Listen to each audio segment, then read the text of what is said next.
Everyone, good morning. সবাইকে নতুন আরেকটা ব্লগে অনেক অনেক স্বাগত জানাচ্ছি। তো আজ কিন্তু জামাই ষষ্ঠী, আর এই জামাই ষষ্ঠী উপলক্ষে সবাইকে অনেক অনেক শুভেচ্ছা আর অভিনন্দন। তো যাদের শ্বশুর আছেন, শাশুড়ি আছেন, তারা অবশ্যই এনজয় করুন আজকের দিনটা। তো আমিও ইনভাইট করেছি আমার বোন জামাইকে। তো তার জন্যে প্রিপারেশন চলছে। তো কি এনেছি, কি আজকে চলবে, সব কিছু আপনাদের সঙ্গে শেয়ার করব। রান্না বান্না খাওয়া দাওয়া কি হবে সব কিছুই শেয়ার করব। তো তার জন্যই কিন্তু ব্লগটা দেখতে হবে আর আমার সঙ্গে থাকতে হবে। দেখতে থাকুন ব্লগটা, ভালো লাগবে, কারণ একটু স্পেশাল তো আছেই।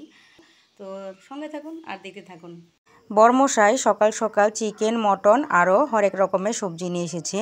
তো চিকেনটা আমি ভালো করে ধুয়ে শুয়ে তারপর ফ্রিজে রেখে দিয়েছি। আর এই যে মটনটা এবার ধুয়ে নিচ্ছি।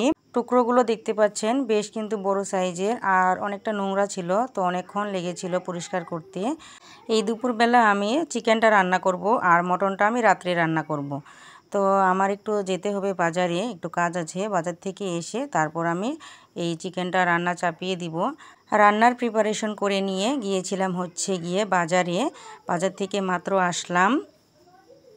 খোলো, তোমার কাছে চাবি নাই? দাঁড়াও, আমি খুলছি। মুসুরির ডালটা প্রেসারে সেদ্ধ করে নিয়েছি, তো এবার ফোড়নটা দিয়ে নিচ্ছি। তো প্রথমে ডালটাই বানালাম, তারপরে যে চিকেনটা সেটা বানাবো। তো চিকেনে আলু না দিলে ভালো লাগে না। চিকেন কি আর মটন দুটোর মধ্যেই কিন্তু আলুটা দিলে ভালো লাগে। আর যেহেতু আমরা বাঙালিদের সবচেয়ে প্রিয় মাংসতে আলু, তাই না বন্ধুরা?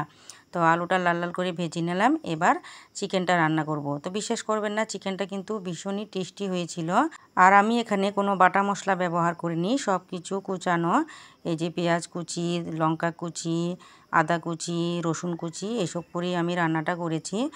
আমার মোটামুটি রান্নার সাথে সাথে সন্ধ্যা পার হয়েছিল, কারণ আমি একা হাতে সব কিছু করতে হয়, তার জন্যই লেট হয়েছিল। আর আমাদের মধ্যে সত্যি কথা বলতে এই যে ষষ্ঠী পূজাটা সেটা কিন্তু নেই, শুধুমাত্র জামাইকে নেমন্তন্ন করে খাওয়ানো হয়। তো আমাদের বাবার বাড়িতেও নেই, আর আমাদের যে শ্বশুর বাড়িতেও এই ষষ্ঠী পূজাটা নেই। তো অনেকের মধ্যে কিন্তু থাকে না, তো শুধু খাওয়া দাওয়া করানো হয় আর কাপড় চোপড় দেওয়া হয়, এতটুকুই পর্যন্তই। তো যাই হোক বন্ধুরা, এই দেখুন চিকেনটা রান্না হয়ে গেছে। তো দেখতে কেমন হয়েছে অবশ্যই কিন্তু কমেন্টে জানাবেন। আর এই যে দেখুন মাছ ভাজা, তো মাছটাও আমি খালি মশলা দিয়ে একটা কষা কষা বানিয়েছিলাম, মাখা মাখা করে। আর বানিয়েছিলাম এই যে মাছের ডিমের বড়া, আর সামান্য কিছু ভাজা করেছিলাম। তো এর বেশি কিছু করতে পারিনি। আর সঙ্গে রয়েছিল টক। তো কি করব, একা হাতে যতটুকু পেরেছি ততটুকুই প্রিপারেশন করেছি। তো আপনাদের কেমন লাগলো প্রিপারেশনটা, এটাও কিন্তু অবশ্যই কমেন্টে জানাবেন। আর হ্যাঁ, ব্লগটা কেমন লাগলো এটাও কিন্তু কমেন্টে জানাবেন। তো ফিরে আসছি আরেকটা নতুন ব্লগ নিয়ে। আজকের মতো তাহলে টাটা, গুড নাইট।